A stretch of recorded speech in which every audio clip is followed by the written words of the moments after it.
Bonjour à tous et bienvenue dans ce 11e webinaire Second Souffle. L'association Second Souffle existe depuis 10 ans avec comme objectif d'accompagner les entrepreneurs à rebondir avant et après liquidation de leur entreprise. Reconnu d'intérêt général, Second Souffle aujourd'hui, c'est 17 antennes et relais en France, plus de 300 bénévoles, plus de 1000 entrepreneurs accompagnés, des événements mensuels et périodiques comme les webinars que nous avons mis en place dès le début de la crise du Covid-19 et les journées 24 heures pour rebondir. Alors, dans ce webinaire, sur cette plateforme, vous allez voir sur votre écran en haut à droite 3 onglets maintenant, mais là je vous en présente que 2, le chat et les questions. Le chat, c'est pour discuter entre vous, vous dire bonjour. Et les questions, c'est là où vous allez pouvoir poser vos questions grâce à ce petit bouton en bas, poser vos questions. Et à chaque question, vous pouvez voter pour les questions des autres. Si vous si vous trouvez que par la suite, à la fin de ce webinaire, vous souhaitez qu'on apporte nos réponses. Donc, vous cliquez sur la petite flèche, comme je l'indique ici en jaune. Ça vous fait un vote. Et attention, si vous recliquez dessus, ça annule votre vote. Si vous avez des soucis techniques, c'est en haut. Voilà, donc dans ce webinaire, comme toutes les semaines, 20 minutes de discours à peu près et 40 minutes, beaucoup de temps donc pour répondre à vos questions. Alors, le Saint-Christophe des entrepreneurs, le Skywalker de l'entrepreneuriat, le Churchill de la gestion de crise, le Napoléon des ressources humaines, Nicolas Doucerin est là parmi nous aujourd'hui. Bonjour Nicolas. Bonjour William, écoute, c'est un plaisir de te retrouver avec Anthony. Également. Alors, c'est un sujet vaste et compliqué auquel nous allons essayer de répondre aujourd'hui. Tout le monde peut-il être entrepreneur? Et comme ce thème est délicat, nous avons un deuxième invité, Anthony Strecher, le président de l'association GSC. GSC, qui est une association, voilà, est une association qui répond aux besoins de protection de chômage des indépendants, imaginés par les syndicats patronaux. Elle permet aux entrepreneurs et aux dirigeants de percevoir un revenu en cas de perte de leur emploi. Anthony Strecher est également cofondateur et directeur associé de l'entreprise Achat Plus PME, entreprise de mutualisation des achats fédérant plus de 20 000 entreprises en appliquant le principe de la mutualisation des achats. Bonjour Anthony. Bonjour William, bonjour Nicolas. Donc moi je serai le petit padawan par rapport à Maître Jedi. Bon messieurs, je vous laisse discuter entre vous sur ce thème très important. Tout le monde peut-il être entrepreneur? Ah bah c'est une bonne question. Alors moi, je ne sais pas ce que tu en penses Anthony, mais d'abord je me réjouis de cette question. D'abord parce que c'est vrai qu'au travers de nos webinaires, de nos rencontres et des conférences, finalement c'est une question qu'on nous pose assez souvent. Et pour ma part, j'aimerais juste introduire sur un point. Je me souviens encore avoir mené une conférence dans une très grande école de commerce, pour ne pas la citer, qui s'appelle HEC, il y a à peu près 20 ans. Et à l'issue de ma conférence, on avait fait un petit sondage et on avait constaté une chose, c'est que 98% des élèves d'HEC rêvaient d'une chose, c'était de trouver un CDI dans un grand groupe, notamment dans le secteur bancaire, chez L'Oréal, à la Générale, chez Groupe Total, dans le monde du conseil. Et finalement, il n'y avait que 2% de ces élèves qui rêvaient d'une chose, c'est d'être entrepreneur. Il se trouve que j'ai mené une autre conférence sur une autre thématique à HEC il y a déjà quelques temps, mais c'était tout récent. Lorsqu'on a posé cette même question, on a eu exactement la réponse inverse, c'est-à-dire qu'on avait plus de 95% des élèves qui voulaient faire qu'une seule chose, c'était devenir entrepreneur. Alors c'est vrai que la question émerge, on voit que les mentalités ont considérablement évolué, la législation a évolué également, les hommes politiques, il y a eu de nouvelles lois, il y a eu de nouveaux statuts, et la question naturelle que tout le monde se pose, est-ce que tout le monde peut devenir entrepreneur? C'est là la question. Alors moi, pour lancer le débat avec Anthony, en fait, j'y réfléchis, en fait, je suis assez d'accord avec cette question. Je pense que la réponse est oui. Oui, parce que il suffit d'aller sur Internet pour créer son statut en l'espace de 24 heures. Oui, parce que le politique a eu l'idée géniale, extraordinaire de pouvoir créer un capital social avec 1 euro. Il vous faut une pièce d'1 euro pour créer le capital social d'une entreprise. Oui, parce que finalement, devenir entrepreneur, en fait, c'est super facile, c'est super simple. Et c'est vrai que tout le monde peut le devenir. Donc, Anthony, je lance le débat. T'en penses quoi, toi? Alors, je te rejoins aussi, Nicolas, parce que c'est vrai qu'au final, maintenant, le premier business angel de France s'appelle Pôle emploi, parce que pour les gens même qui avaient un peu d'assurance chômage, ils peuvent créer leur entreprise, garder un revenu. Au final, c'est finger in the noise, super easy, c'est génial. Alors, tout le monde se lance et je te rejoins. Dernièrement, j'avais fait aussi une intervention auprès d'exécutifs MBA d'HEC où là, là maintenant, ils rêvaient tous à créer l'entreprise et je leur ai dit merci à l'exécutif MBA parce que c'est le fait que vous ayez refusé de me prendre qui a fait que je me suis enfin, une bonne fois pour toutes, décidé à lancer ma boîte avec mon associé. Donc, des fois, c'est aussi un coup de pied au cul qui permet de lancer sa société. Donc, sur le principe, je te rejoins, tout le monde peut le faire. Et c'est bien la question, c'est tout le monde peut le faire, mais tout le monde peut-il réellement pouvoir le faire? Avons-nous réellement les capacités? J'ai cherché aussi de mon côté, je n'ai pas trouvé d'école. Il n'y a pas réellement d'école de chef d'entreprise. Et puis après, quand on s'est tous posé la question, mais qu'est-ce qu'il nous faut? Comment on est devenu chef d'entreprise? Moi, j'ai pas trouvé de réponse en tant que telle. Il n'y a pas d'école, il n'y a pas. Quand on s'interroge soi-même, assez peu de personnes disent je veux être capitaine d'entreprise, je veux être chef d'entreprise. Il y a souvent d'autres choses qui sont derrière, et c'est là où des fois on peut se dire attention danger, attention maintenant messieurs dames, tout le monde peut le faire demain en 24 heures, c'est fait, c'est bouclé. C'est super valorisant parce qu'on a fait un moment la calinothérapie, la culture de l'entrepreneuriat. La culture, c'est génial, c'est fantastique. Vous allez voir, je suis devenu chef d'entreprise, je suis porteur de projet. Vous avez vu, c'est facile. Non, c'est pas facile. Je ne pense pas que ce soit facile, on est bien d'accord tous les deux. Il y a beaucoup de pièges. Et je crois que le premier piège là-dessus, c'est peut-être d'avoir le courage de se dire que c'est pas facile et que tout le monde ne doit pas entreprendre. Première phrase, je ne sais pas ce que tu en penses, mais il ne faut pas nécessairement entreprendre coûte que coûte. Là-dessus, évidemment, je partage. Si par principe tout le monde était entrepreneur, par définition, on aurait quelques problèmes pour produire parce que on sait tous que pour qu'une entreprise puisse fonctionner, il faut y associer des talents, il faut y associer des compétences, des collaborateurs et par définition, on voit bien qu'il y a une limite quand même au système. Moi, je partage effectivement, on le disait avec un brin d'humour, c'est vrai que le législateur, le politique a essayé de rendre accessible par tous. Je crois l'avoir dit d'ailleurs dans un webinaire, je pense que la grande faillite de notre système, c'est que le politique n'ayant pas résolu à résoudre finalement le chômage de masse depuis maintenant 30 ans, on a créé le statut d'auto-entrepreneur pour dire, finalement, Pôle emploi n'est pas capable de gérer, allez créer votre entreprise, ça permettra de sortir des statistiques de Pôle emploi au passage, et puis allez créer votre propre job. Bon, la réalité, et je pense que tu as parfaitement raison, Anthony, c'est que la réalité, c'est que c'est quand même beaucoup plus dur.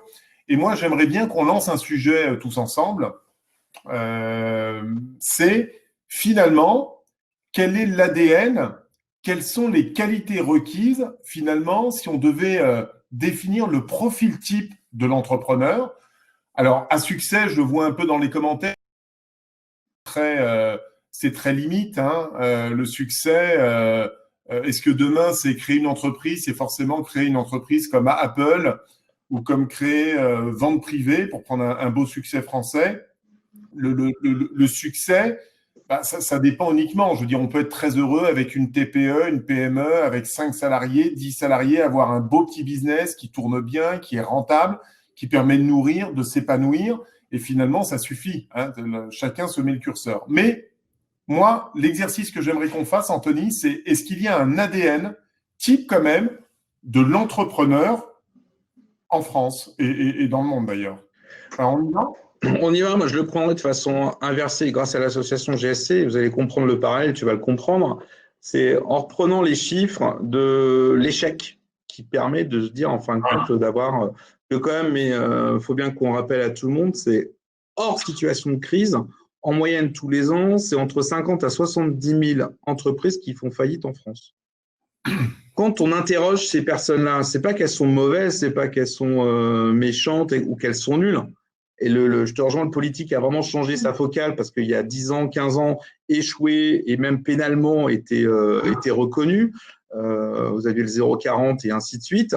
Donc aujourd'hui, échouer ne veut pas dire qu'on est mauvais. Quand on questionne les gens, il y a certaines choses qui ressortent, qui moi me surprennent toujours. Et on s'est engagé, toi et moi, à avoir un franc-parler par rapport à ça.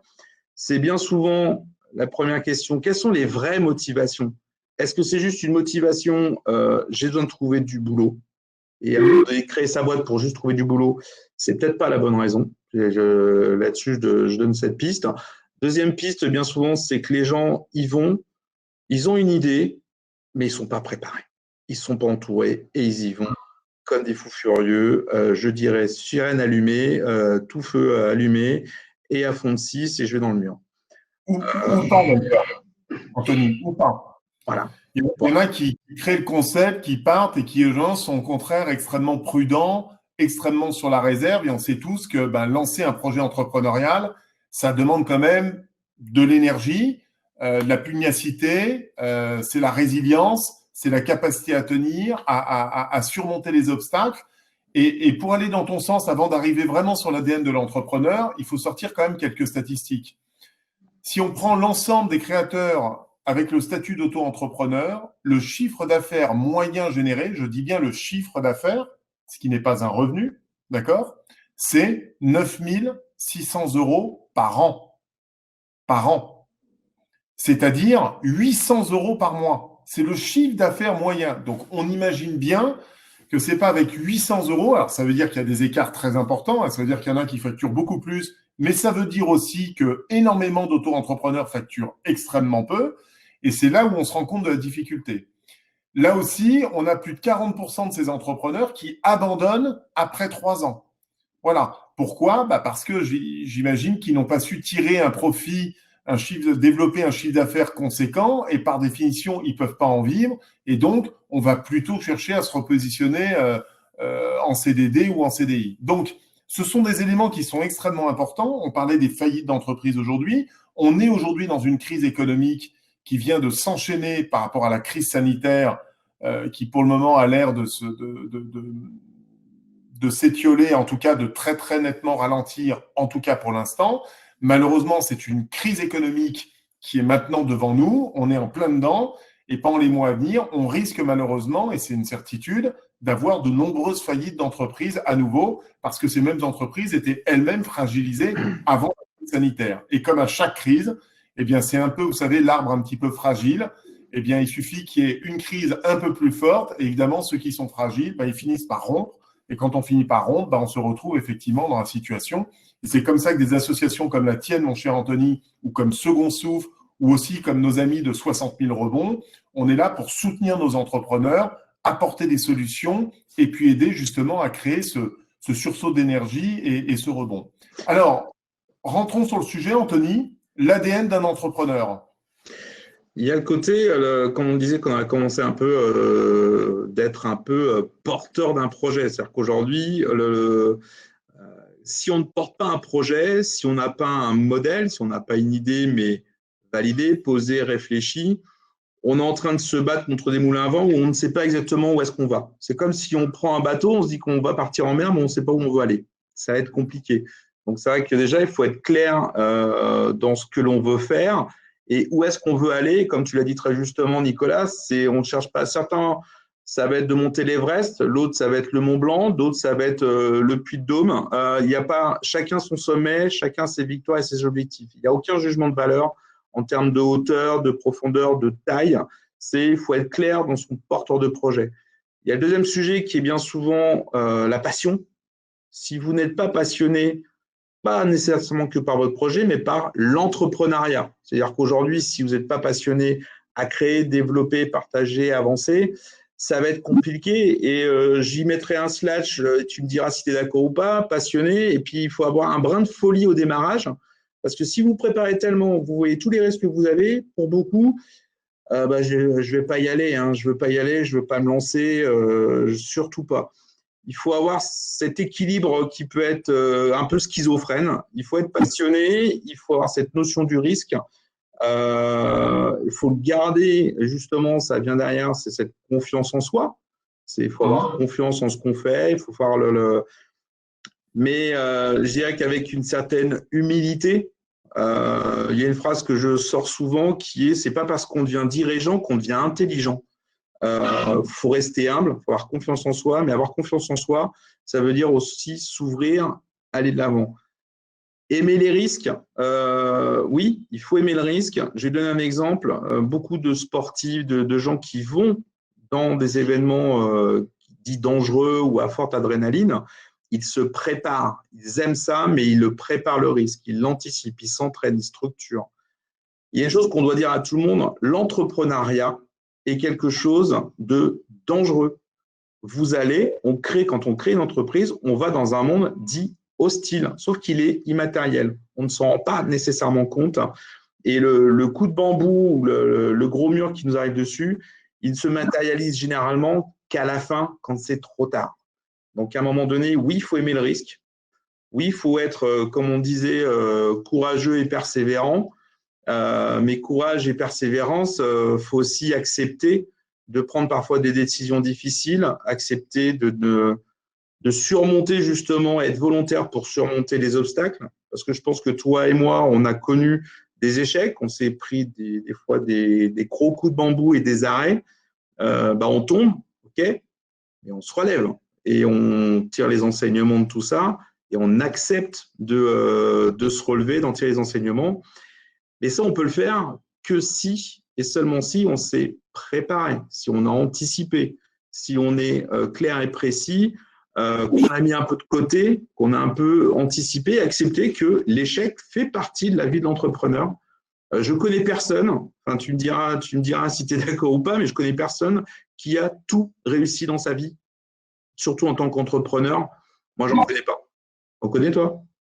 Non, moi j'en connais pas. Et d'ailleurs, les grands patrons à succès, que sont aux États-Unis Elon Musk, ou si on devait prendre par exemple Steve Jobs, quand Steve Jobs s'est fait débarquer d'ailleurs d'Apple à l'époque, il a quitté, je me souviens plus précisément, mais je crois que ça a duré 7-8 ans, parce que finalement il était en avance trop tôt. Ça a été pour lui un échec terrible.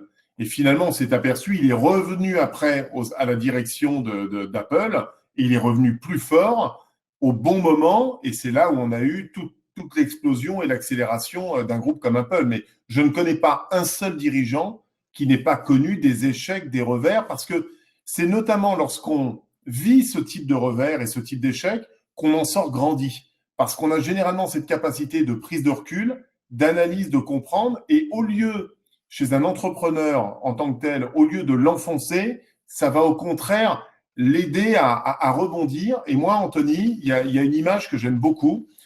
Tu le disais tout à l'heure dans la prise de risque, je suis d'accord avec toi. Je pense qu'un entrepreneur doit aimer le risque mesuré, mais il doit aimer le risque. D'ailleurs, quand on signe un CDI, quand on embauche un collaborateur, c'est une prise de risque. On le sait tous, on s'engage avec un contrat, il y a des modalités, et un mauvais recrutement peut avoir des conséquences parfois extrêmement difficiles sur une TPE-PME. Voilà, il faut aimer ce risque, mais pas de manière complètement folle, de manière évidemment mesurée. Et derrière, ce que j'aime bien, moi, c'est l'image du sport. On l'avait abordé d'ailleurs avec notre ami Julien, qui était intervenu il y a maintenant 3 semaines, pour nous montrer un petit peu la prise de risque qu'il prenait lorsqu'il décidait de s'attaquer au Mont Blanc ou à l'Everest. Mais regardez un sportif au niveau de l'échec. Est-ce que vous connaissez aussi les plus grands sportifs de tous les temps? Moi, j'ai 2 fans en sport. C'est Tiger Woods dans le golf et c'est Roger Federer dans le tennis. Eh bien, ce sont tous les deux des immenses champions dans leur discipline, les plus grands parmi les plus grands. Ils ont tous connu des échecs, des blessures, et ils ont à chaque fois su se rétablir, s'entraîner comme il fallait pour au final aller regagner. La dernière victoire de Tiger Woods l'année dernière à Augusta, alors que ça faisait 10 ans qu'il n'avait pas gagné, ça fait 10 ans qu'il s'est battu, 10 ans qu'il subit des opérations, il n'a jamais cessé de croire dans sa capacité et il a regagné de manière magistrale l'année dernière l'un des tournois les plus prestigieux au monde. Voilà. Et un entrepreneur, c'est aussi ça. Moi, je suis très fervent de faire ces parallèles entre le sport et le monde de l'entreprise. C'est le sport plus largement et ça vient, en fin de compte, tu as fait la translation, dire oui, bah, au final, il faut savoir être ambitieux, voir loin et grand. Grand, c'est pas péjoratif, hein, c'est grand par rapport à ses objectifs. Il faut toujours essayer de se dépasser, vouloir se dépasser là-dessus. C'est primordial.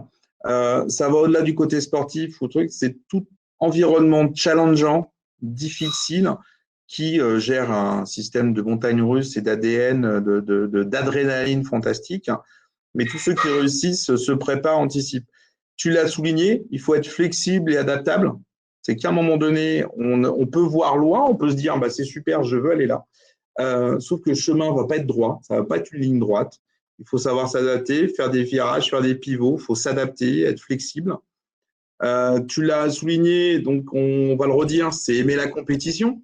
Parce qu'à un moment donné, se battre pour un contrat, se battre pour obtenir un marché, c'est une compétition. Et chaque fois, il faut le dire, il n'y a qu'un seul vainqueur. Il n'y a pas de médaille d'argent, il n'y a pas de médaille de bronze. Hein. Donc, il n'y en a qu'un seul qui gagne, il y en a 10, 20, 30, 50, 100 qui perdent. Et donc, du coup, on est en combat perpétuel. Donc, il faut aimer la compétition. Et accepter aussi que des fois, on ne gagne pas nécessairement tout le temps nos compétitions pour avoir un marché. Il faut avoir cette notion, tu le disais aussi, le leadership, de se positionner, d'amener ses équipes. Ce n'est pas nécessairement être un capitaine d'industrie avec 3000 salariés, hein, mais vous avez un collaborateur ou deux. Il faut aimer son équipe, il faut aimer ses partenaires, son environnement, son écosystème pour nous aider à réussir. Parce qu'à un moment donné, le leadership, il faut aussi l'avoir avec son expert comptable, il faut aussi l'avoir avec sa banque. Parce qu'à un moment donné, si vous n'avez pas de leadership avec votre banque et qu'elle ne croit pas en vous, elle risque peut-être de vous faire une petite blague à la fin. Donc, c'est vraiment emmener les gens, avoir ce leadership par rapport à ce projet, par rapport à cette passion. Un dernier point qui est important et qui est un vaste débat, c'est être un bon manager. Mais au final, vous êtes un bon manager quand vous êtes transparent, quand vous dites la vérité, quand vous donnez la roue, quand vous donnez le cap, c'est un petit peu plus facile. Alors, et encore plus, et j'alerte vraiment aujourd'hui quand on interroge les gens qui ont hélas passé par un drame sur la défaillance d'entreprise par le tribunal de commerce, qui est quand même super violent, bien souvent, les gens à un moment donné n'ont pas osé parler n'ont pas osé dire à leurs équipes on a une difficulté, on a une problématique, voilà ce que je vous propose. Je sais que je ne sais pas. On va faire une mission à 15 jours, à 3 semaines, à 1 mois, à 2 mois. C'est déjà très clair. Vous emmenez, vous embarquez tout le monde avec vous quand vous dites ce genre de choses. Il ne faut pas avoir peur de partager, d'échanger et de dire j'ai mes faiblesses, je ne sais pas tout. Et encore plus dans la période de crise que l'on a actuellement, personne ne peut dire la vision à 3 mois, 6 mois. Les râteaux sont tellement énormes que personne ne sait. Et ce n'est pas grave. Il faut agir. Je crois qu'il y a quelqu'un que tu aimes bien aussi, au-delà des sportifs, quand on prend les phrases de Kennedy, qui à un moment donné disait n'attends pas de ce que le gouvernement peut faire pour toi, pose-toi la question de ce que toi tu peux faire pour lui. Une crise, elle est là. Il faut avancer. Il faut faire, il faut agir. Et pour ça, dans ce qu'on a essayé de faire sur l'ADN d'un entrepreneur, ces quelques lignes sont primordiales. On ne les a pas tous. On ne sait pas nécessairement si on les a au démarrage, parce que c'est un peu difficile de checker j'ai tout ça et ainsi de suite. Il y a un côté lucidité, il faut avoir un peu passion, mais lucidité. Se dire, est-ce que j'ai vraiment envie de faire ceci ou cela? Est-ce que j'ai des risques ou pas? Je pense qu'il y a ces questions-là aussi, chaque fois qu'il faut se poser avant de démarrer son entreprise. C'est exactement ça. Donc moi, je vous invite tous, amis entrepreneurs ou entrepreneurs en herbe, vous pouvez prendre chacun de l'ADN de l'entrepreneur et vous poser cette propre question. Voilà.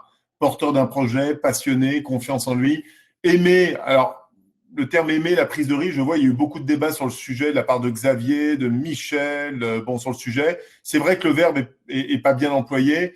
J'allais dire, c'est savoir prendre des risques. Pas forcément la notion d'aimer, c'est plutôt savoir prendre des risques, oser prendre des risques. plutôt. Courageux, persévérance, le volontarisme, être bon manager, leadership. Posez-vous ces questions et ça va vous aider justement à trouver un certain nombre de réponses.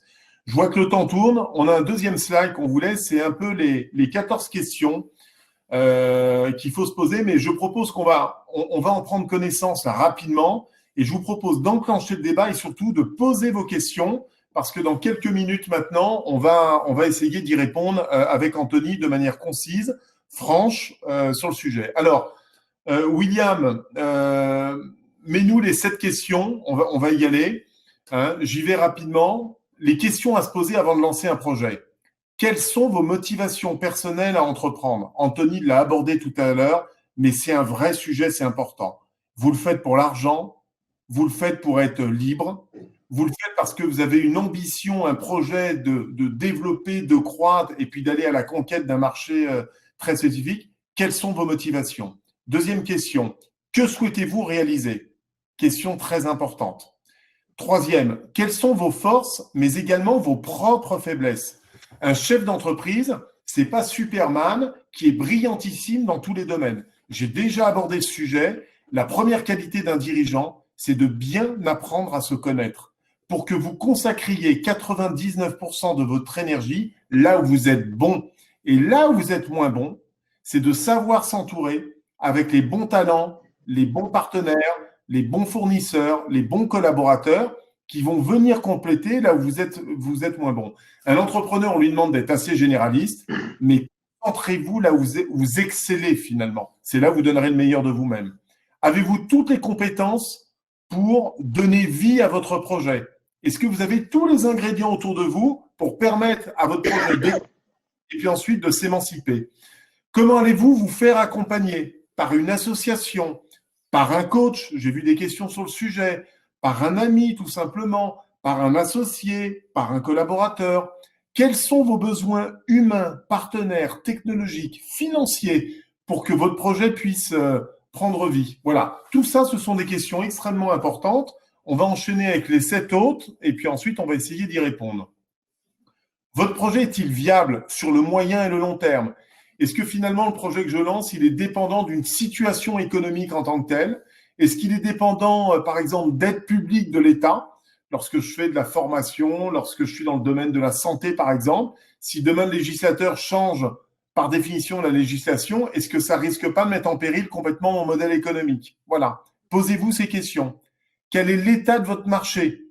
Je rappelle qu'il ne faut pas forcément créer une entreprise parce que le marché n'est pas porteur dans tel secteur ou trop porteur. Hein, parfois il suffit d'être plus malin, d'être différenciant par rapport à ses concurrents pour aller capter des parts de marché et finalement très bien tirer son épingle du jeu. Je vais citer ce petit exemple qui me semble important. C'est mon ami Guillaume qui a créé une société fantastique qui s'appelle le Slip Français. Le Slip Français, vous devez connaître la marque un petit peu maintenant parce qu'il commence à être bien ancré au niveau du territoire. Quand il s'est réuni avec ses 4 potes autour d'une table avec une bière, tout le monde lui a dit de ne pas y aller, que personne n'achèterait des caleçons et des slips français vendus 35% plus cher que ce qu'on peut trouver dans le commerce aujourd'hui. Eh bien, lui qui a fait HEC, qui est un brillant entrepreneur, il n'a pas fait d'études mirobolantes. Il a dit, moi, je crois au Made in France, je crois au retour du slip, eh bien, je vais créer le Slip Français et on a démarré. Sa petite entreprise aujourd'hui, je crois qu'elle fait entre 15 et 18 millions d'euros de chiffre d'affaires. C'est une superbe success story. Ça produit en France, ça a développé toute une gamme et c'est une magnifique réussite. Voilà. Mais il a été persévérant, il a été courageux, il n'a rien lâché, il a surmonté les obstacles, il a innové, il a su s'entourer, il a su lever les fonds nécessaires et d'un truc impossible qu'on lui avait indiqué, il en a fait une pépite française et il en a fait une superbe réussite. Comment allez-vous promouvoir votre offre, soit de service, soit de produit? Avec quels moyens? En communication, en marketing? À quoi ressemble votre client idéal? Important de bien connaître ses clients. Mon produit ou ma prestation s'adresse à qui et pour qui? Et comment allez-vous procéder pour démarcher vos prospects? Est-ce que je fais du mass market? Est-ce que je fais du porte-à-porte? Est-ce que c'est la frappe chirurgicale extrêmement ciblée parce que je suis dans un positionnement plutôt premium? Voilà quelques questions. Il y en a sans doute plein d'autres, bien évidemment, mais vous pouvez faire l'exercice récupérez l'ensemble des questions et posez-vous ces questions pour savoir si vous êtes capable d'apporter une réponse précise, juste, qui favorisera et donnera le maximum de chances et de réussite donc au lancement de votre projet. Voilà, on a pas mal parlé, ça fait et je vois une que demi-heure. les questions arrivent et répondez à ces questions en toute sincérité avec vous-même. Voilà. Et ça donne des pistes de réussite pour demain. Donc, il y a pas mal de questions. William, au secours, quelles sont les questions à lesquelles il faut qu'on réponde que tu as sélectionnées, s'il y en a? Réveille-toi, William. Alors, avant les questions, on va lancer un petit sondage. Ah oui. Ah bah, un petit sondage du jour. Donc, mesdames, messieurs, donc tout en haut, entre chat et questions, vous avez un onglet sondage. On y va. Donc, vous pouvez continuer à poser vos questions et remplir ce petit sondage donc, qui, par rapport au slide 1 qu'on vous a présenté. Je vous rappelle qu'à la fin de ce webinaire, dans le week-end, vous recevrez un email avec le lien pour revoir le replay et également pour télécharger les slides. Hein. Donc, pas de souci, vous inquiétez pas, vous aurez tout ça. Parfait. Alors, la question qui a le plus de succès, Sébastien nous demande, apprendre à entreprendre. Est-ce que apprendre, alors attendez, je la relis parce qu'il a dû apprendre à entreprendre, ou est-ce que c'est inné? Oui. Est-ce que être chef d'entreprise, c'est inné? Être entrepreneur ou pas? C'est pas être entrepreneur, c'est avoir une partie de cet ADN qui nous permet de nous découvrir qu'on est au final entrepreneur. Moi, en tout cas, ma vision, c'est est-ce qu'on a une partie des éléments de façon innée ou d'expérience qui nous amène à réussir et à aimer à entreprendre. Je ne sais pas si je suis né entrepreneur, hein. Enfin, je le suis devenu. J'ai une partie de salariat avant, j'ai une partie d'échecs, j'ai continué, j'ai avancé.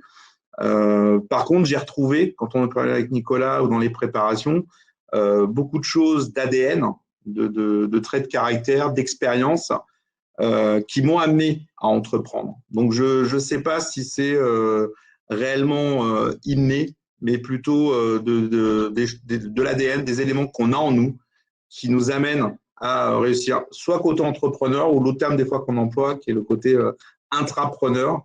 Il y a des gens qui sont naturellement des porteurs de projets, qui vont s'épanouir dans des grands groupes et qui ont toutes les caractéristiques pour monter leur propre projet. Ils auraient peut-être pu le faire à titre indépendant. T'en penses quoi, toi, Nicolas?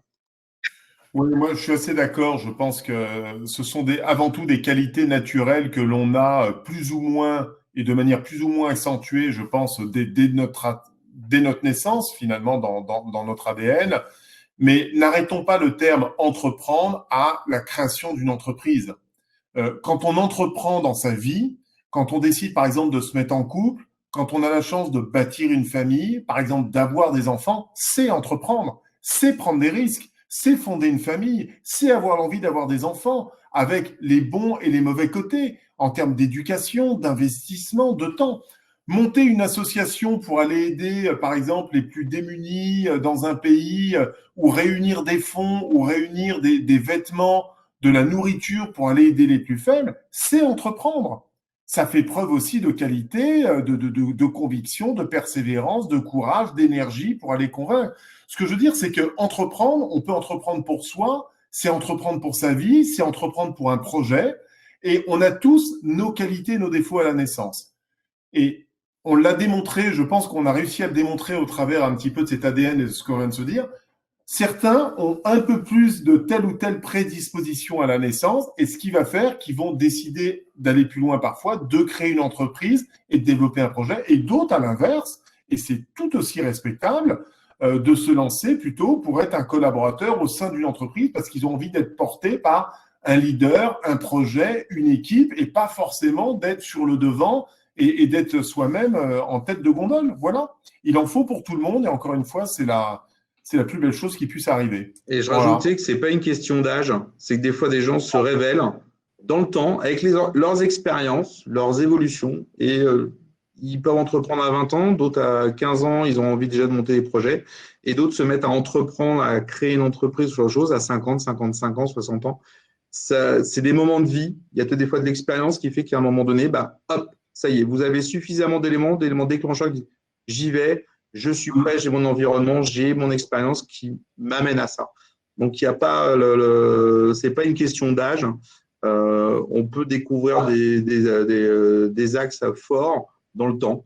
Et y a pas on n'a pas besoin juste d'avoir 20 ans et faire de lancer une startup 4.0. Hein. C'est comme l'amour.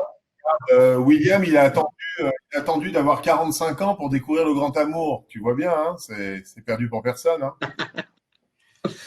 Mince, on a perdu William. Il est devant Derrick, là. Il est en train de regarder Derrick. William. Merci, messieurs. Si tu trouves une Rolex sur ta table de chevet, c'est peut-être la mienne, Nicolas. Ah, d'accord, merci. Alors, une question de Fabrice. Est-ce qu'une passion peut devenir une entreprise?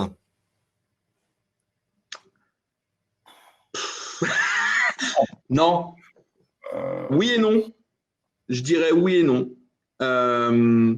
Si une passion, un projet, quelque chose de passionnant, vous le transformez en modèle économique, ouais. Oui.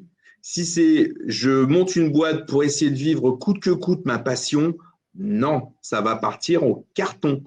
Donc, oui, il faut être passionné, mais attention, Et quand on est passionné de quelque chose, c'est très dur, très difficile de le transformer en entreprise parce que par définition, une passion, on n'est pas nécessairement totalement réfléchi, on est passionné hein, par définition.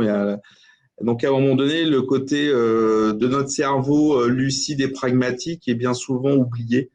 Donc, une passion peut devenir une entreprise si justement c'est réfléchi, posé et donc dépassionné.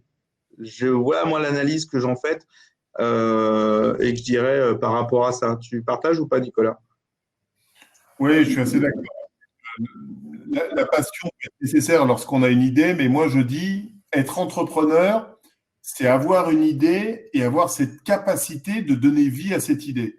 Moi, il y a plein de gens qui ont des centaines d'idées. Par contre, transformer une idée en un modèle économique, même quand on est passionné, eh bien, ça ne suffit pas. Moi, je me souviens d'une entrepreneuse brillantissime, d'ailleurs, qui réussit brillamment après avoir connu un premier échec sur sa start-up. Elle était passionnée, elle s'était lancée dans la création de bracelets connectés dans le domaine de la santé. L'objectif étant que si quelqu'un fait un malaise, n'importe qui peut arriver avec le bracelet, flasher et avoir tout son pédigré, les médicaments, les allergies, enfin bon voilà, je passe ce détail. Bon, son projet a échoué pour diverses raisons. Elle était pourtant passionnée de manière extrême et son projet a planté. Bon, là, elle a monté depuis maintenant un nouveau projet de manière plus posée, plus réfléchie, toujours avec de la passion. Et là, elle est en train de faire une magnifique réussite. Donc, je pense qu'on répond bien à la question, c'est-à-dire que ça ne suffit pas. Il y a d'autres facteurs à côté pour transformer un projet et que ce projet devienne pérenne finalement et s'inscrive sur la durée. Et pour conclure, moi, pour donner l'exemple, je suis passionné de voile, mais j'en ai pas fait mon boulot parce que je suis pas assez bon et j'ai plutôt gardé la voile comme passion et je l'ai mis de côté. Et comme ça, je le garde en passion, en plaisir à côté et j'ai monté une boîte.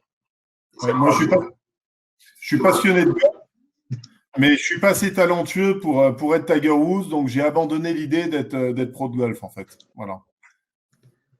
William, une autre question? Alors, pour vous, le leadership, c'est quoi exactement?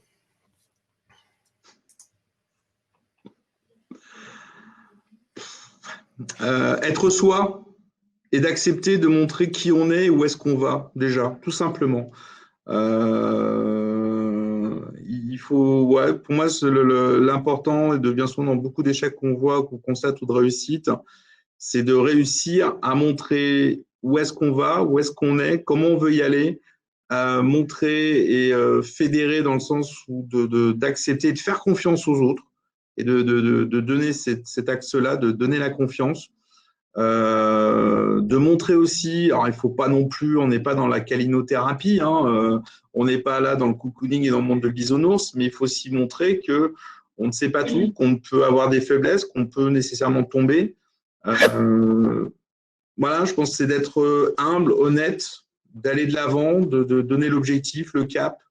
Je vais prendre des termes maritimes. Le skipper d'un bateau, quand on est en pleine tempête, on avance, on cadre les choses, mais on montre les limites de chacun, on montre qui on est, on donne des objectifs clairs et précis. On n'impose pas, on n'est pas dans une dictature, justement. et ça se passe très bien du coup. Donc moi, ma définition peut-être, elle est peut-être un petit peu très elle est bas de plafond, elle est pragmatique, elle est au quotidien. En tout cas, moi, c'est les termes que j'y mets dans le terme de leadership. Oui, bah, de toute façon, le leadership, moi, ce que j'aime bien, c'est bon, le but d'un entrepreneur, idéalement, c'est d'avoir effectivement un peu de leadership, c'est-à-dire de se fixer un cap, des objectifs et de tenir ce cap. Et on sait que entre le moment du départ et l'objectif qui est fixé, eh bien, il va y avoir quelques péripéties. Et ce dont ont besoin finalement les collaborateurs, c'est d'avoir un homme ou une femme capable de tenir le cap, de surmonter les étapes et finalement d'entraîner. Et après, il y a plein de petits ingrédients qui viennent se greffer. C'est pour créer l'adhésion sur la durée de votre équipe, pour qu'elle puisse vous suivre le plus longtemps possible. Moi, je crois à des choses, à des vraies valeurs qui sont nécessaires. Je crois à l'exemplarité du dirigeant, qui doit être exemplaire vis-à-vis de ses collaborateurs. Vous ne pouvez pas imposer aux autres ce que vous ne vous imposez pas à vous-même. Je crois au fait d'expliquer, de donner ce que j'appelle du sens. On ne dit pas c'est comme ça qu'il faut faire. On explique quel est l'objectif, par quel chemin on va essayer de prendre ensemble et collectivement pour atteindre, et quelles sont les étapes et les jalons nécessaires pour essayer d'atteindre cet objectif-là. Finalement, c'est de donner du sens à chacune de nos actions. Et je pense que le bon leadership aujourd'hui, le bon dirigeant, c'est celui qui garde le cap, qui tient le cap, un peu comme sur son bateau. Hein. On peut être dans des creux de 7 mètres, de 8 mètres. Le bateau, il va virer à bâbord, à tribord. Ça va être compliqué. On va se prendre des rafales. Mais il faut quand même passer, franchir, tenir et le faire de manière soudée et collective pour pouvoir tenir l'objectif. Voilà, moi, c'est un peu ma définition du leadership un peu idéal, je dirais, qu'on soit à la tête d'ailleurs d'une TPE, d'une PME ou d'un grand groupe. Hein. Pour moi, c'est le même sujet. Garder sens et donner du sens. Exactement.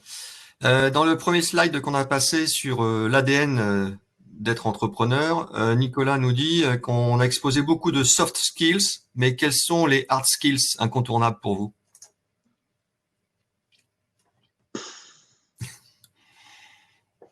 Alors, je vais être un brin provocateur. Vous pouvez répéter la question parce qu'à un moment donné, déjà, ça va trop loin. Tu l'interprètes comment, toi, Nicolas, la question? Moi, je suis d'un naturel optimiste et positif, si tu veux. Donc, j'ai du mal à… Moi, je suis vraiment focusé positif, c'est-à-dire que plus il y a d'obstacles et plus ça me motive et ça me galvanise pour surmonter l'obstacle et repartir de l'avant.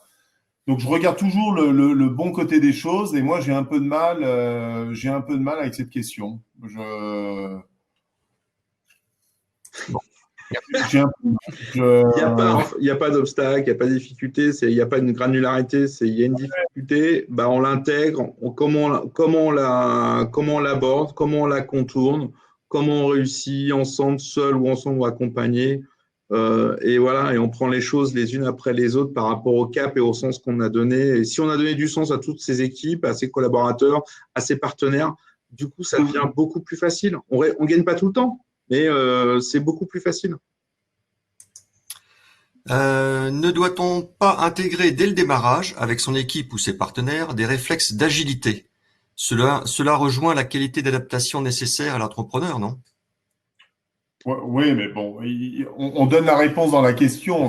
L'agilité est une nécessité. Alors, pour une raison d'abord essentielle, c'est qu'on est en train de vivre une révolution technologique avec l'arrivée maintenant depuis 20-30 ans, l'arrivée d'Internet, des nouvelles technologies, de nos smartphones. C'est aujourd'hui le premier dérégulateur au niveau mondial, c'est le smartphone. C'est nous qui, aujourd'hui, consommateurs, modifions tous nos comportements et c'est ce qui fait que des pans entiers de notre économie sont en train de disparaître, d'accord ? Prenez les exemples des agences de voyage, par exemple. Il y a 20 ans, on allait dans une agence de voyage pour partir en vacances. On prenait rendez-vous, on regardait sur un PC les catalogues, et puis on construisait notre voyage et on payait. Aujourd'hui, on construit nos propres voyages, on construit nos vacances, on réserve nos avions, nos hôtels. On est capable de partir aux États-Unis, pour ceux qui en ont les moyens, bien évidemment, mais de partir 2 semaines et de faire son propre voyage soi-même, grâce à la technologie et à Internet. Et aujourd'hui, cette transformation, d'accord, elle va extrêmement vite. C'est-à-dire qu'il y a des modèles économiques qui s'effondrent en quelques mois et pour d'autres en quelques années. C'est ce qu'on expliquait tout à l'heure. Lorsqu'on traverse des crises économiques très violentes comme celles que nous traversons aujourd'hui, toutes les entreprises qui n'ont pas su être agiles, qui n'ont pas su se transformer, elles vont être fracassées et bien évidemment, elles vont s'effondrer et derrière, ça va générer un chômage de masse. Mais heureusement, et là vous avez retrouvé mon côté très positif, c'est quand il y a des modèles économiques qui s'effondrent, il y a aussi énormément de nouvelles entreprises, de start-up qui vont saisir ces opportunités, qui vont créer et qui créent aujourd'hui des nouveaux concepts, qui vont permettre d'émerger pour créer de nouveaux emplois, pour créer de nouveaux métiers et pour créer la richesse et la croissance de demain. Donc, moi, pour répondre à la question, pour moi, l'agilité, c'est le nerf de la guerre pour toutes les entreprises, toutes les TPE et les PME. Si vous restez les deux pieds figés dans la glaise à observer le monde bouger, évoluer autour de vous en étant figé dans le sol, vous prenez le risque de vous condamner et de condamner l'entreprise et les emplois qui en découlent derrière dans les mois et dans les années qui viennent. Donc l'agilité, c'est une nécessité et je vous donne un conseil, c'est ce que je fais dans mon bureau, d'accord ? Les mots positifs, les mots forts comme ça, vous les imprimez, vous les affichez parce qu'il faut qu'à chaque fois, quand vous rentrez dans votre espace, il faut que ces mots-là, ces termes-là, ils soient ancrés dans votre cerveau et que ça devienne quelque chose finalement de naturel. Voilà. C'est mon petit conseil du jour. J'aimerais rajouter une chose, c'est pas que les startups, la Startup Nation, la French Tech, et ainsi de suite. Un artisan, un potier, un boucher, un poissonnier. Ce qui est fou, ceux qui réussissent, qui se développent, sont des gens qui observent, qui se reposent la question, en fait, qu'est-ce qu'attend le client? Comment je me réinvente dans mon métier? Et vous avez des gens qui ont des réussites, qu'on entend peu parler, mais qui sont fantastiques, de maîtres verriers, de poissonniers, de boulangers, qui ont complètement réinventé la façon de vendre, la façon de vivre, l'expérience client, ainsi de suite. Donc, en étant dans l'ouverture vers ses clients, en train de réfléchir à voir comment tous, et nous-mêmes, comment nous-mêmes, on change nos comportements, du coup, ils font des réussites et ils se réinventent fonctionnellement. Donc, c'est aussi ça. C'est attention, il n'y a pas que les startups, c'est toute entreprise, quelle qu'elle soit, quel que soit son métier, peut avoir cet ADN-là. Et par contre, je rejoins vraiment Nicolas, c'est que si vous restez statique avec il y a mon père, il y a mon grand-père, et ce métier-là était tel qu'il était depuis 20 ans, 50 ans, 100 ans, généralement, il y a une loi dans la nature qui est assez simple, tout arrêt, quand il n'y a plus de mouvement, on meurt. Donc, il y a un moment donné, quand une entreprise ne bouge pas, n'évolue pas, ça va dans le mur. Ah, une autre question. Ouais, parce qu'il faut penser à toutes ces femmes chefs d'entreprise, et je voulais vous rassurer là-dessus, moi personnellement. On manque de femmes chefs d'entreprise. On ne va pas faire le débat aujourd'hui parce que c'est un problème social, c'est un problème politique à nouveau. Vous savez qu'on a malheureusement énormément de familles monoparentales. La garde des enfants, qu'on le veuille ou non, est globalement confiée très, très, très majoritairement aux femmes. Et c'est vrai que pour une femme aujourd'hui, et qui plus est, qui souhaite entreprendre, c'est parfois extrêmement compliqué de devoir assurer l'éducation de ses enfants, d'assurer un job pour tirer des revenus et en même temps bâtir un projet entrepreneurial. Voilà, voilà, les journées ont 24 heures et même si nos femmes sont globalement et généralement extrêmement bien organisées, parfois mieux que les hommes, et je parle en connaissance de cause pour avoir 2/3 de femmes dans mes entreprises. Je sais de quoi je parle. Je prenais d'ailleurs souvent des mamans qui avaient plusieurs enfants parce que je savais qu'elles étaient organisées, structurées et parfois plus efficaces que certains hommes dans certains postes. Voilà. Et moi, j'aimerais vraiment encourager les femmes à entreprendre. Alors, pour une raison essentielle, c'est que, mesdames, vous avez une perception du monde économique, de l'entreprise, extrêmement différente de nous, les hommes. C'est vrai que les hommes, nous, on est plus dans la conquête, parfois peut-être plus centré sur l'objectif, l'argent, la croissance, le problème d'ego, de croître, de manager parfois beaucoup de monde. Voilà, on retrouve aussi un certain nombre de traits de caractère et heureusement, et il en faut, hein, c'est pas une critique en soi, mais je trouve que chez les femmes, on trouve d'autres valeurs qui, à mon avis, correspondent bien dans le monde dans lequel on vit aujourd'hui. Et comme on a 52% de femmes, par définition, et donc de consommatrices dans notre pays, avoir beaucoup plus de femmes entrepreneurs, je pense que c'est une force pour notre économie, pour notre écosystème et pour, j'allais dire, l'entrepreneuriat de demain. Et moi, je suis très favorable à ce qu'on puisse soutenir, aider nos femmes chefs d'entreprise. On en a énormément besoin et il faut vraiment qu'on y travaille sur ce sujet-là. Voilà. Et en plus, pour compléter ce que dit Nicolas, être une femme qui entreprend, vous avez potentiellement un taux de transformation de réussite beaucoup plus fort qu'un homme, parce qu'à un moment donné, vous allez détonner dans le paysage. Bien souvent, ce qu'on appelle comme une forêt, la notion d'écosystème, de partage et de valeurs communes est beaucoup plus innée. Vous le véhiculez beaucoup plus facilement parfois que les hommes. Donc, être une femme entrepreneur, pour moi, c'est un atout. C'est beaucoup plus difficile aujourd'hui par rapport à l'écosystème a quand même énormément évolué. Et une femme qui monte une boîte aujourd'hui, moi, je l'encourage parce qu'elle a déjà beaucoup plus de chances de réussir qu'un homme. Parce qu'elle a plein de qualités peut-être qu'elle ignore, mais elle peut faire franchement un carton, quoi. Bon, ça va être une question pour toi, Anthony. Non. Ah non, mais non. Excuse-moi, j'envoie les questions parce que je pense que William est en train de dormir et en fait, Non, mais il les renvoie quand même, les questions. il remonte sa relève. Non. Alors, oui, on parlait justement, à aucun moment vous ne parlez de réseau et pourquoi il faut absolument en parler parce que c'est une des conditions de réussite de l'entrepreneur. Je pense que tu le partages, Anthony. Aujourd'hui, de créer un réseau, pour moi, c'est tellement inné. Ça fait partie, c'est même pas dans l'ADN. C'est quand vous montez une entreprise, elle est dans un écosystème. Si ça, je vais être cash, si vous n'avez pas compris qu'une entreprise, elle se met dans un écosystème, faut surtout pas monter votre boîte. Donc, par définition, les réseaux se mettent dans des réseaux de chefs d'entreprise, de confédérations, d'associations, de métiers, d'aller chercher de la compétence. Pour moi, excusez-moi, j'ai pas dû être très clair au démarrage, elle est inhérente, c'est un b.a.-ba. Je vais être très clair, moi, je suis pas un homme de réseau. Quand j'ai monté ma boîte il y a 10 ans, je n'avais aucun réseau. Par contre, je savais qu'il fallait que je m'entoure parce que je savais que je ne savais pas. Je savais que j'allais faire plein d'âneries. Je savais que j'allais faire plein de conneries, passez-moi l'expression, et je savais que j'allais me planter sur plein de choses. Je me suis dit, il va falloir que je m'entoure et que j'aille vers les autres. Et donc, du coup, la création de réseau, en venant, en donnant, en apportant ce que l'on peut, oui, ça vous permet de vous construire. Donc, excusez-moi d'avoir pas été aussi clair au démarrage, pas suffisamment. Pour moi, c'est tellement un prérequis et qui va au-delà de l'ADN.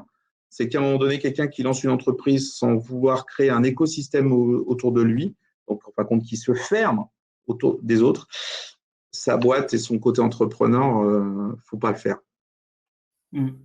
Alors pour ma part, d'abord je souscris à 100% à ce que tu viens de dire, Anthony. Moi j'ai une chance énorme, c'est que je suis un autodidacte. Et quand j'ai créé ma première entreprise à l'âge de 19 ans, je n'avais aucun réseau. Mais quand je dis aucun, c'est quasiment aucun, puisque je n'étais même pas issu d'une école, ou quand vous sortez d'une école, si vous avez fait une école de commerce, par exemple, vous pouvez déjà appeler vos camarades de promo, puis ceux des années d'avant, arriver comme une confrérie, et puis commencer à tisser votre réseau. L'avantage d'être autodidacte, comme je l'ai été, c'est comme vous n'avez rien, vous avez tout à créer. Et donc, vous n'avez peur de rien. Vous avez peur de rien. Vous prenez votre téléphone, il faut appeler un DG, après, vous y allez. Il n'y a aucune barrière. Et comme on est autodidacte, en plus de ça, il y a une autre faculté qu'on développe, c'est que par définition, on n'a pas eu une grosse formation en marketing, en finance, en commerce, en stratégie, en tous les domaines. Donc, on est un peu comme une éponge. On prend, on capte les meilleurs et puis on capte sur eux. On capte. Un peu comme l'éponge qui vient effectivement prendre et capter un petit peu la substance. Si vous montez un projet entrepreneurial, la première chose à faire, si c'est pas tout à fait naturellement comme on peut le faire nous deux avec Anthony, il faut créer votre écosystème. C'est quels sont les talents, les personnes dans votre environnement qui vont être capables à un moment donné d'apporter cette petite pierre à l'édifice que vous êtes en train de construire. Et donc cet écosystème, vous avez une chance incroyable avec les réseaux sociaux. notamment avec un réseau professionnel qui s'appelle LinkedIn, qui est quand même le réseau social le plus sérieux sur le plan professionnel. Aujourd'hui, je rappelle, les gens ne le savent pas, mais LinkedIn, c'est le premier CRM, la première base de données commerciale, la plus à jour du marché et gratuite. On est dans des entreprises, moi, où parfois on payait 20 000, 30 000 euros par an pour acheter de la data, des données, c'est-à-dire des noms, des fonctions, etc., dont 40% à 50% étaient complètement erronés, d'accord? Et on payait jusqu'à 30 000 euros par an. LinkedIn, c'est un premier réseau social professionnel, c'est une vraie base de données, mais si vous avez envie de chercher, par exemple, des experts comptables, des avocats, des boulangers, des entrepreneurs ou faire du management de transition comme de mon métier, eh bien, vous avez un moteur de recherche. À partir du moment où vous avez créé votre profil, formez-vous sur ces outils. Il y a beaucoup de tutos. Il y a énormément de formations en ligne, gratuitement. Formez-vous. Essayez de comprendre l'intelligence. On pourra d'ailleurs en faire, pourquoi pas, un webinaire un jour pour comment créer son écosystème et son réseau. William, si tu avais la gentillesse, mon ami, de noter cette idée, on pourrait en faire une thématique, ça vous intéresse. Mais Il dort. Moi, je lui dirai. ouais, tu lui diras. Mais c'est un réseau social extraordinaire pour créer votre écosystème. Et quand vous créez votre écosystème, il faut ensuite l'animer. Donc l'animer, évitez de taper partout. Intéressez-vous sur un sujet, mettez de l'information sur les sujets qui vont concerner et donc par définition vont intéresser votre communauté et fixez-vous comme objectif peut-être tous les jours d'essayer d'inviter une dizaine de personnes sur LinkedIn dans votre écosystème pour faire grandir votre communauté. Et vous verrez que comme par hasard, et ça n'est pas de la chance, eh bien les résultats tomberont, vous aurez des mises en relation, vous serez sollicité davantage, vous-même vous trouverez des solutions plus rapidement et comme par hasard, le projet s'emportera mieux et générera plus de résultats. Voilà. Avec un petit bémol, c'est donner avant de vouloir recevoir. Quand vous utilisez ce type de réseau, comme l'a très bien expliqué Nicolas, c'est que si vous voulez tout de suite dire je veux, mais je ne commence pas à partager, à donner, l'effet réseau, ça me nuise. Et là, à ce moment-là, quand vous le faites dans l'autre sens, c'est fantastique. Alors moi, je vais même compléter. Je ne fais jamais de sollicitation pour appeler un prospect, par exemple, pour solliciter un rendez-vous en vue de faire du business. Jamais. Le commerce, ça marche pas comme ça. Voilà. Faut d'abord, mais je vais reprendre une valeur qu'a évoquée tout à l'heure Anthony. Sur un réseau social, tous ceux qui n'essayent pas d'être eux-mêmes, soi-même, ils réussissent pas. Voilà. Le plus important, c'est d'être vous-même. C'est par rapport à vous, c'est par rapport à vos valeurs. Et donc, quand vous rentrez en communication avec quelqu'un, intéressez-vous à l'autre, intéressez-vous à lui, regardez ce qu'il a fait, personnalisez votre message, créez une relation, créez du lien.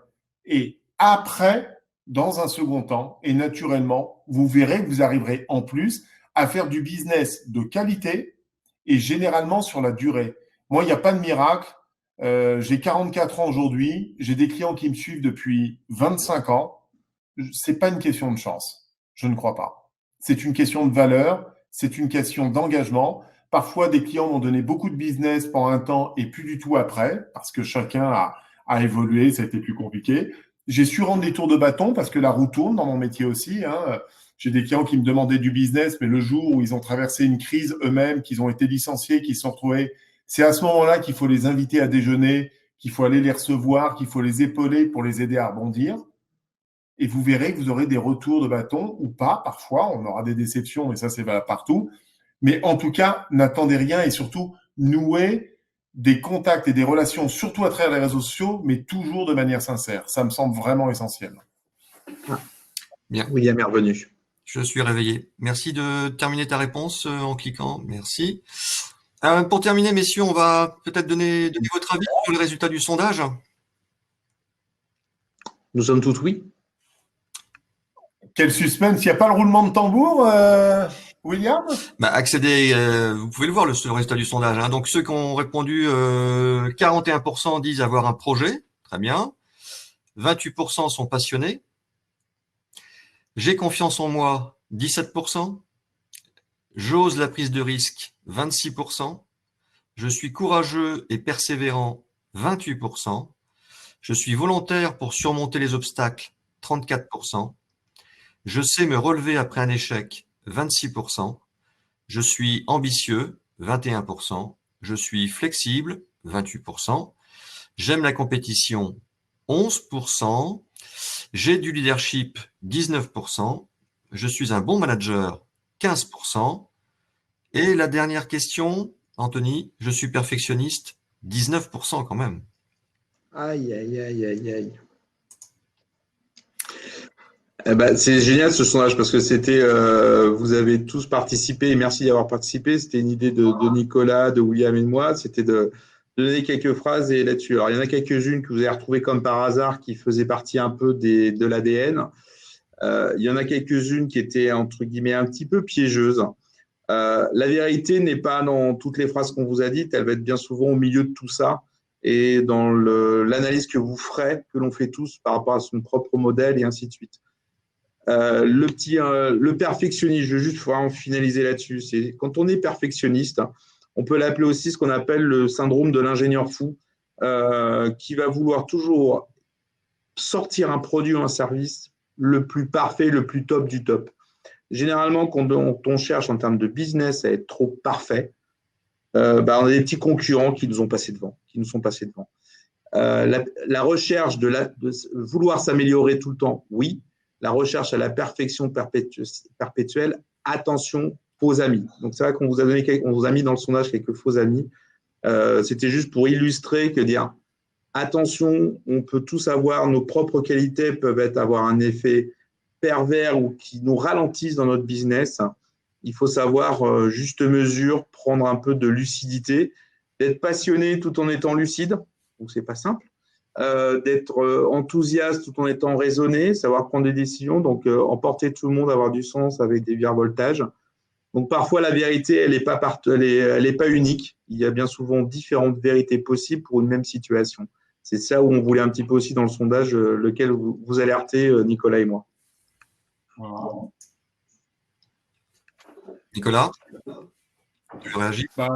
Je trouve que c'est effectivement très intéressant et comme on arrive à la conclusion de cette thématique-là, parce que je vois qu'il est déjà 15 heures, nous, ce qu'on espère avec Anthony et William, c'est que voilà, déjà, vous avez pris du plaisir à suivre ce webinaire, que vous avez trouvé quelques clés pour vous permettre peut-être d'approfondir, d'améliorer peut-être un projet qui était peut-être pas tout à fait mature sur les différents thèmes que nous avons abordés.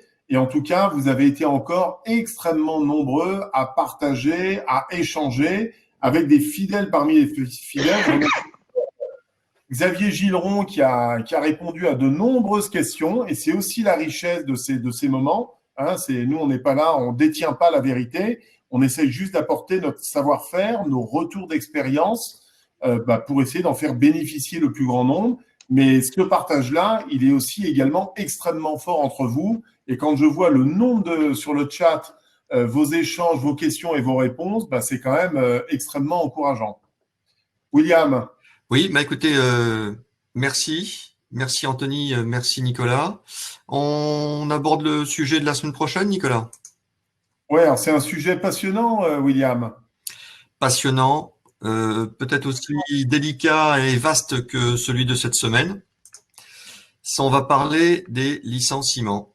Licenciement, parfois une nécessité, mais toujours une souffrance. Alors, j'aurai l'occasion, effectivement, je crois que notre rôle aussi, et je l'ai dit, autant je suis quelqu'un toujours d'extrêmement optimiste et positif, mais aussi le rôle d'un chef d'entreprise, on l'a évoqué tout à l'heure, on prend des risques et parfois dans la vie d'une entreprise, il faut aussi qu'un entrepreneur sache licencier. C'est pas toujours une obligation, mais parfois c'est une nécessité.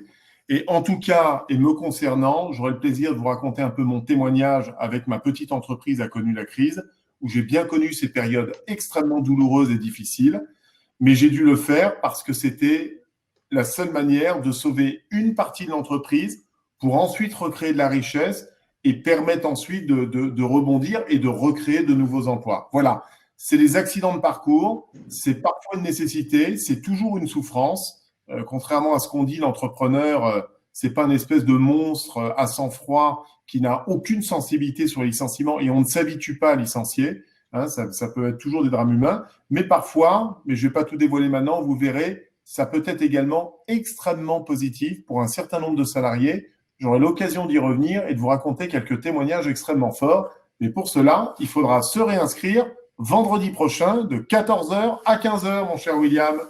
Voilà, merci Anthony, j'espère que tu as été ravi de partager ce moment avec nous. Ah mais parfait, et merci à tous, et ravi d'avoir donné une petite brique en toute bienveillance, et j'ai pas la solution à tout, mais si on peut aider et qu'on s'en sort tous, bah, tant mieux, et il faut continuer comme ça. C'est génial. En tout cas, merci à toi, Anthony, pour ton énergie, tes bons conseils. C'était pragmatique et je pense que tous ceux qui nous ont suivis jusqu'à présent ont pu apprécier. Et en tout cas, on vous dit à vendredi prochain, les amis. Merci à toi, William. À vendredi prochain. Salut Nicolas. Au revoir Anthony. Bye Au bye. revoir.